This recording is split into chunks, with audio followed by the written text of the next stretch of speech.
Marianne Macot.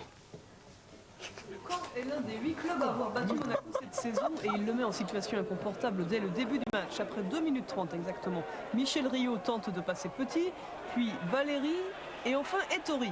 Devant tant d'opposition, il écarte le jeu pour Paille. Une reprise de volée pure, imparable et un paré par Jean-Luc Ettori. Caen mène 1-0, Monaco mené chez lui, c'est rare. On apprécie à nouveau la clairvoyance de Rio et la frappe de Stéphane Paille dont c'est le 12e but. Match très serré pendant cette période jusqu'à la 20e minute. Roger Mendy ouvre magnifiquement sur Fofana. Reprise de volée en pleine course pour Lob et Philippe Montagnier. Un partout, c'est splendide, ça mérite vraiment le ralenti.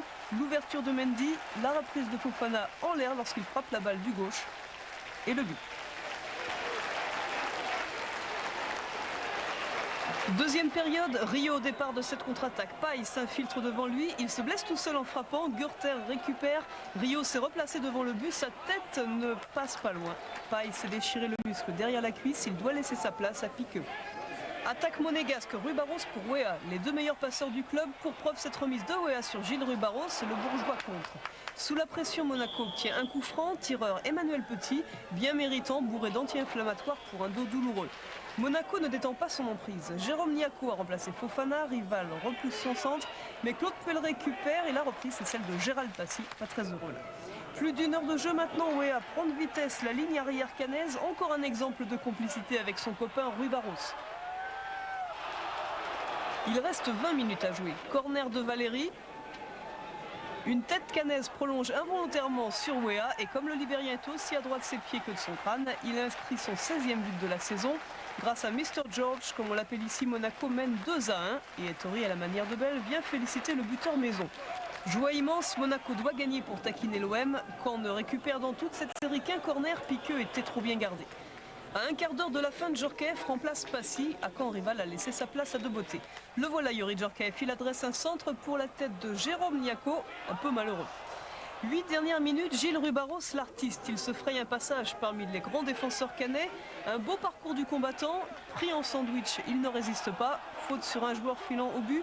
L'arbitre, M. Zani, applique la règle à la lettre. Expulsion du fautif, en l'occurrence Hubert Fournier.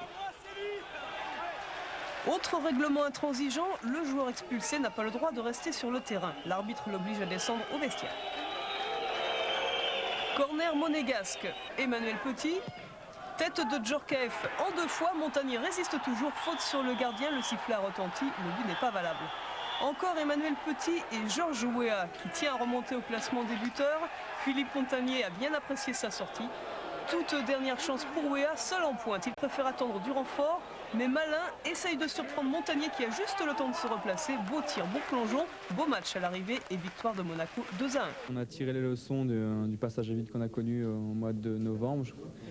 Lorsque une équipe adverse marquait un but chez nous, on avait énormément de mal à en marquer un et surtout à gagner. Et je pense que là, on a su tirer la leçon et on s'est serré les coudes, on a été solidaires jusqu'à la dernière minute et ça a payé. Et je pense que ce soir, ce qu'il faut retenir, c'est que à 4 jours du match de Coupe d'Europe, c'est ce qui ressortira le plus dans un match, la solidarité.